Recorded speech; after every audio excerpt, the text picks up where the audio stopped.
I'm really happy to present you Lee Dugatkin, who is evolutionary biologist and behavioral ecologist and historian of science. And I would be very happy to start actually a question not about the books which you wrote, but first of all about your past. So what inspired you to actually become an evolutionary biologist and how it happened? Sure, I'm happy to talk about that. First, let me also say that I'm delighted to do this, and I think Lecturers Without Borders is a wonderful idea. So I'm happy to help in any way I can. Yeah, so I mean, I am, like you say, a evolutionary biologist and a behavioralist and a historian of science, but it all sort of came about, like is often the case, very indirectly. So when I was an undergraduate student at university, I really didn't know what I wanted to be when I grew up. And so I was studying history because I was just interested in it. I didn't really know what I was going to do with it, but I thought it was fascinating. So I was studying history, and I was about a year away from getting my undergraduate degree. And I bumped into a friend of mine, and this friend was studying at Cornell University, and he had just taken a class on evolution and behavior. And, you know, we knew each other for a long time, and he told me, you know, just for fun, I bet you would be really interested in the textbook that we're using for this class. And so I said, oh, okay, sure. And so I got the book and I started reading it. And it was a book by a guy by the name of John Alcock. And it was basically a book on animal behavior and evolution. And I read it and I was just absolutely floored. I just had no idea that this was even a thing. I didn't even know that people really, you know, I had actually been lucky enough when I was younger in New York City, when I went to high school, I went to a science and math high school called Stuyvesant High School. But we never really talked about evolution that I can recall. So I didn't really even know very much about it.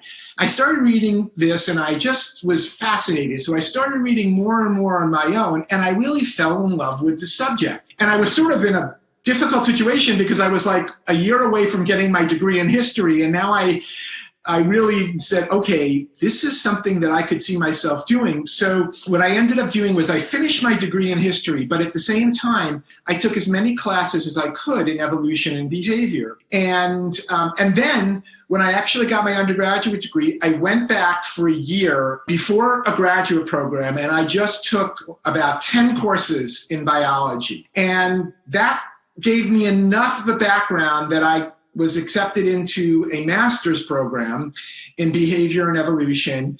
I loved it. And then from there, I went on to my PhD and so on in evolution and behavior. That was, I mean, I got my PhD in 91. So that was a while ago. Just for the last bit here, because maybe for the last 10 years, a lot of my research has been on the history of science. And that's sort of, I mean, I absolutely adore it. But it sort of also makes me feel good in the sense that my degree in history actually ended up playing a really important role. So I sort of had those skills as somebody who had studied history, and now I was applying it to science. And so it all worked out, but it was completely unplanned. I had if I hadn't bumped into my friend, I don't know what I would be doing today, but I wouldn't be as happy, I can tell you that. But for those people who listen to this, who may be not knowing what behavioral ecology or evolutionary biology is, how would you explain it, what it is about, in simple words? Sure.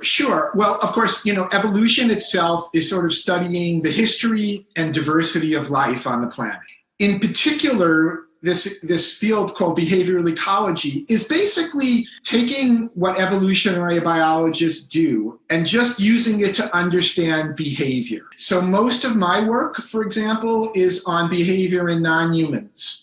And for example, I study the evolution of cooperation and goodness. I also study the evolution of aggression. I study the evolution of how animals make choices about who they're going to mate with. I don't do all that much research-wise on studying evolution and behavior in humans, but there's a very large area of research there. So basically, I'm taking ideas from evolution and I'm studying behavior that way in non-humans. So basically, the evolution or the variation of species on Earth, it's something which you have been always working on, right? But something which is particularly fascinated me, for example, when I was learning about your research and about your science communication, right, books, was that you took particular subject, the subject in the How to Tame a Fox book, for example, or in the book about animal behavior, and you tell a story. Yes. Could you tell us more about that? Where it came from? The ideas. Where do you get the ideas from your books? Is it because you just like to tell stories, or do you have some other story about that? Yeah, no, it's a great question. I think there are sort of two parts to the answer. One is just, really generally, what happened was that the more I became interested in studying the history of science, and I am particularly interested in sort of teaching that to the general public, to people who are just fascinated by things, not so much my science colleagues. I mean, I'm interested in reaching them, but I'm mostly interested in this case to reach a very, very general audience. And, I learned really that, humans, we're storytelling creatures. For most of our evolutionary history, that's how we learn things. That's how we spread information is through story and through narrative. And so the more that I did these kinds of projects, the more that I realized that the key is to tell it in the form of a story. So my goal is I want people to pick up these books and read them like the way that you would read a book at bedtime, the way you would read a novel. But it's not a novel, it's nonfiction. And my goal is sort of to have you want to turn the pages to find out what's going to happen in the story next. And then when you're done with the book, you will have learned a lot of science without even realizing it. And so that's how I go about these projects. In particular, the Fox project began because I knew a little bit about the science just because it's in my area. And I had also done some other work on biology and science in Russia. And the more I thought about the Fox experiment, the more I thought, this is really something that has so many different parts to it. So I knew there was this great cutting edge science about how they domesticated animals. I also realized that there was a lot of political intrigue going on at this point in time. And I also thought, this topic, foxes, and basically how did we get dog-like creatures? This is something that people care about because, there are a billion dogs on the planet. People are interested in this sort of thing. So I became fascinated, and I actually reached out to my colleague in Russia, Ludmila Trut, who's been running the experiment for the last 60 years. I just emailed her without knowing her personally. And I said, I would love to talk to you about the idea of writing something for a very general audience, for people who are just interested in science. And we began talking, emailing, and about a year and a half later, we decided, yes, we're going to try this. And how many years did you spend on that? Because it was a long-term project, right? Yeah, so I would say that Ludmila and I really began seriously talking about the book in about 2012, so about 8 years ago. And then I went there in 2012. I went back in 2014. We were really writing the book in 2015. And the book came out in 2017. So it was about 5 to 6 years to get the book out. And then the book has been out for about 3 years. And I've been lecturing all over about it. So it was a long-term project. I'm still in touch with Ludmila on a very frequent basis. But so it was a long project, 5 or 6 years. And here, on a personal notice, and also on as a general question, I'm always fascinated by people who find time to work on both science and science communication. And I wanted to ask you also about how you were during these 5 years while you were writing it, right? Because it was not just writing, but it was actively finding the information and basically, right, being involved in traveling. How did you find time for that? How were you coping with that?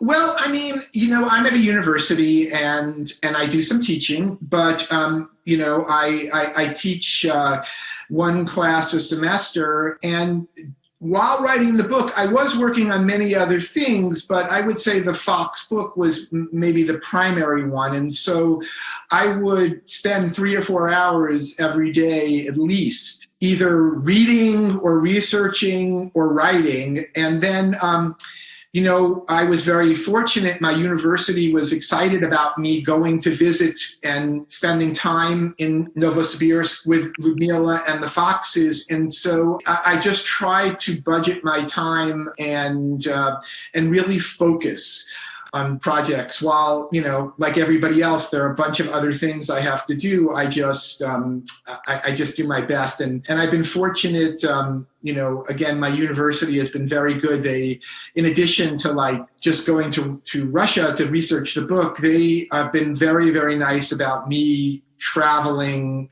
almost all the time to reach people, to tell people the story, because they want that. They want me to spread science, and they also want the university's name to be spread, so they're happy for it. Yeah, it's great because it's very international, right, collaboration, and I didn't know before about so many collaborations between, for example, US and Russia. And I don't know, maybe, do you know any projects, like research projects which are existing now between them? I mean, because it's fascinating that this research, right, is kind of going against the politics situation in the world, and it kind of reaches people, and it's yeah. Yeah, so the Ho Fox research team, they're collaborating with people all over the world. And part of that is that, over the 60 years, so many people have been involved in the research itself. And then many of them, they've gone and they've taken positions in Europe. And there's one person who's still really important doing the genetics, and she has a position now at the University of Illinois in the United States. And so there's kind of that natural collaboration. But in addition, the research project has been, I don't know exactly if it's still going on, but in the past, for example, they've been funded by the European Science Agency. They have been funded at times by science agencies in the United States, and it really genuinely is an international collaboration. There's no problem with the politics of it right now, and there certainly weren't any problems when I visited that way at all. Although, in the history of the project, there have been great problems politically, but not in the last, not since we've been working on the book. And in terms of relation to the open science, I know that many biologists, right, they are great advocates for open science, and they really try to make their results publishable so that everyone would read them. Do you know what is majority of people in evolutionary biology, what they think and how do they act for open science? Sure. I mean, just generally now, very much advocates for it. And some of the leading people who have been involved in open access from the start are actually geneticists and evolutionary biologists. So Michael Eisen is one person who's been involved in open access deeply for a very, very long time. And he's a geneticist who studies evolution. I can't think of any of my colleagues who have any problem with open access. I think most of my colleagues, including me, would argue everything should be open and completely free. But like everybody else, we're somewhat tied by the places that we work with. But, many now, so in the United States, for example, it's getting better in the sense that like some funding agencies, like the National Institutes of Health, which is one of the biggest funding agencies, you now, when you get a grant from them, you're obliged to be publishing these in open access journals. You have to, and or at least some portion of the research has to be done there.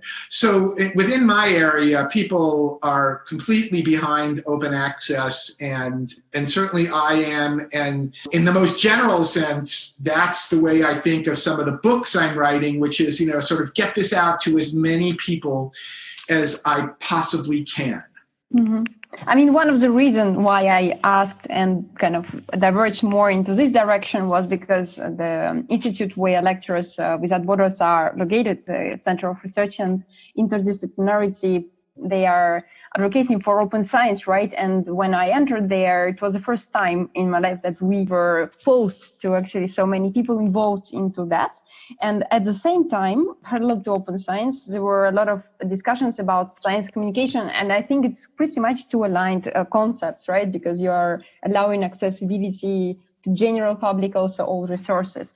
But of course, for general public, the resources should be somehow adapted. Do you think that there is a lack of this adaptation in general? I do. I think it's getting better.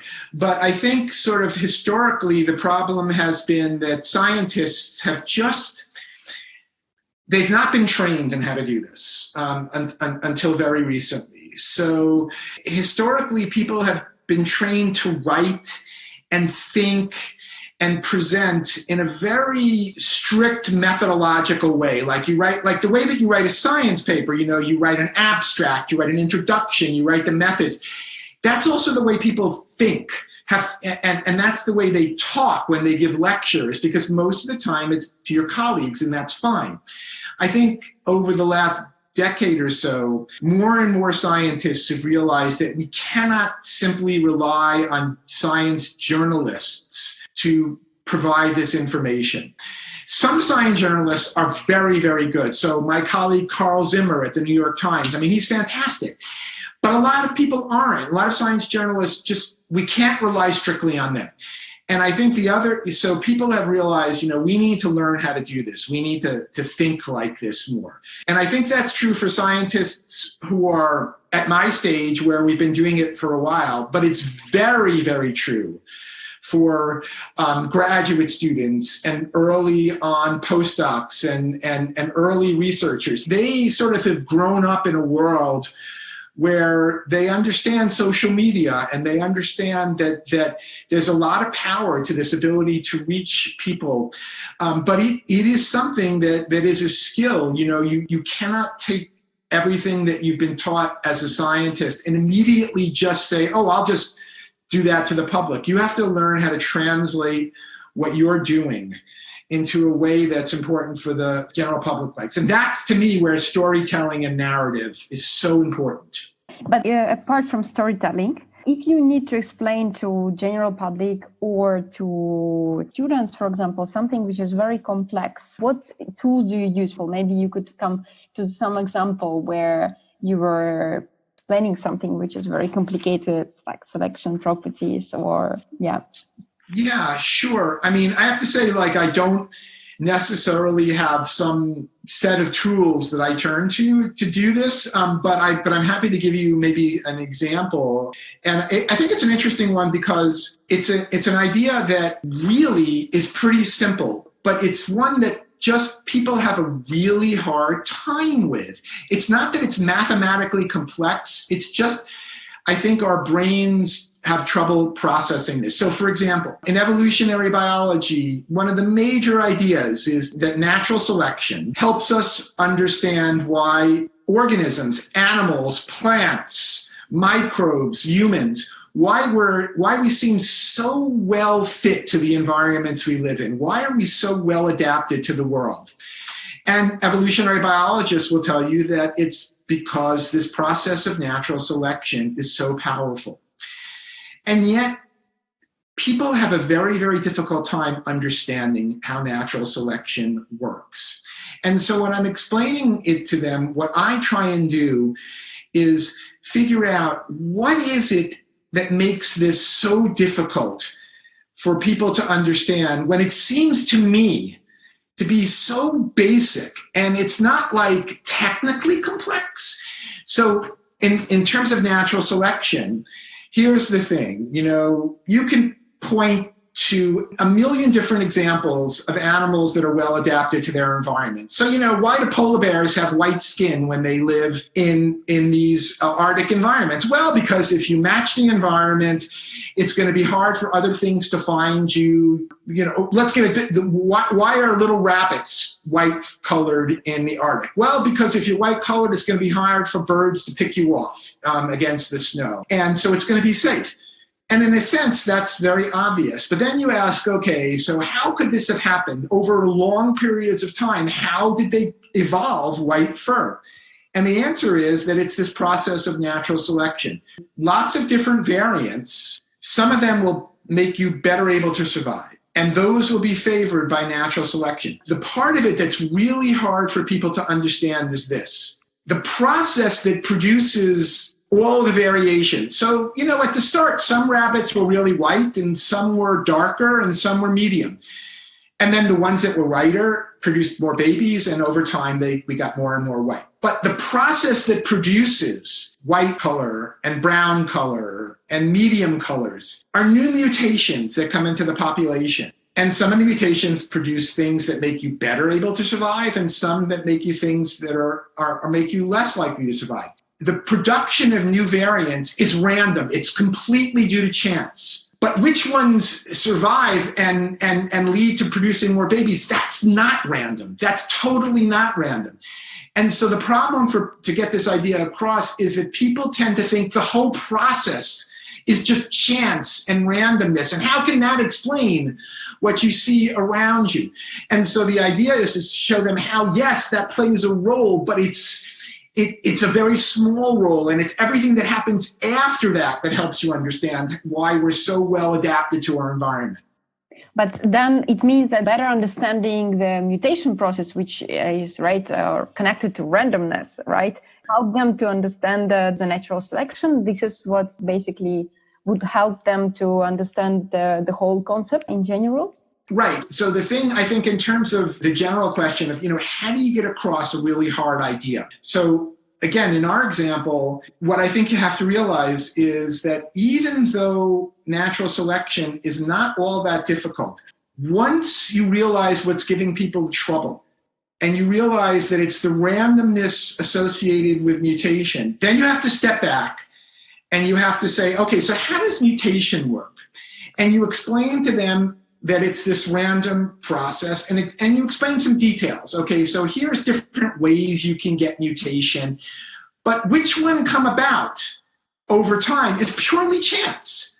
But which ones continue over evolutionary time is the opposite of chance.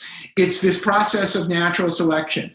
So it sort of makes you rethink how you're going to explain the idea. And that's challenging. That's challenging. It takes a while. You sort of have to do it a few times and realize, you're sitting there and you're thinking, why aren't people getting this? It's so basic. And then you say, okay, wait a minute. The problem is I'm not seeing why they're having their issues. And then once I do, I say, okay, let's step back.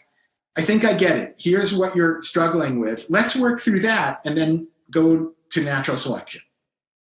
And do you think for some people it can be easier to get this idea of natural selection just because they work in some field, for example, in stochastic processes and mathematics, right? But for some people who are not familiar with a mathematical background, it can be more difficult. Oh, yes. I mean, certainly that's true. And, I think here I'm talking about how to reach a very general audience. But even with my students in my classes at the university, this is still a problem, and that has to be dealt with. And I think, it's interesting, and this might, strike you and your listeners as maybe surprising, which is that, sometimes it's the students who come in, or the people in the audience when you're giving a public lecture, who are the furthest away from the science that actually get the idea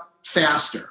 And that's because sometimes, and I think part of that is due to they don't come in with these kind of preconceived ideas about how things work. And it's people who maybe are molecular biologists or physicists or something like this, who think they get it all already, who actually end up struggling with the randomness question that we're talking about, because they have this way of thinking about randomness from their own field that maybe it helps you understand what we're talking about, but maybe it doesn't. Maybe it puts you in a box and you're trying to only work within that box. Whereas if you come in from the outside, you're not stuck in that box. So it just depends. And that's another skill, is figuring out who's out there listening to what you're saying. Yeah, this is beautiful. I really like what you just mentioned, right? But if people come from their own field, right, from mathematics in my case, or from other field, for me, I may miss and interpret some mechanisms, right? And so if you would be a designer for educational tool, let's say, where you would be able to visualize the path, the ideal path to evolutionary biology, to come from some disciplines, what would it be? I mean, maybe it's a bit strange to ask, but if you would be able. Yeah, it's a great question. I haven't thought a lot specifically about it, but the thing about evolution, and so I have this evolution textbook with a colleague by the name of Carl Bergstrom, and one of the things we say early on is that for us, what makes evolution such a beautiful science to study is it's incredibly multidisciplinary. And so I think to really be a good evolutionary biologist, you have to have had some experience studying many, many different things. So you need a little bit of anthropology. You need a little bit of chemistry. You need a little bit of mathematics. You need a lot of biology. You would not be hurting yourself if you just studied a little bit of history in general, because really the study of evolution is the ultimate study of history. It's just that rather than focusing on the last 100 years or 200 years, we're focusing on the last 4 billion years. And there are other things that, if you could have a little bit of an understanding, you might want to understand some geology and some geography, because geology is going to be important in the very early stages of understanding evolutionary biology. Geography is going to be important because the continents have moved over time. All of these things are going to be important. So if you have a little bit of each of those and a lot of biology, I think, you would be best suited. But I've never actually sat down to think of how would I put it up on a screen and show people? But it's something I should think about. Yes. So because we don't have so much time, I would love to actually chat more, because I have a lot of questions still on my list, also about traveling and science communication in different countries. So maybe, so that we don't rush, if you have maybe 20 or 25 minutes more after all, after these days, just let me know when it will be better for you, and I would be very happy to discuss.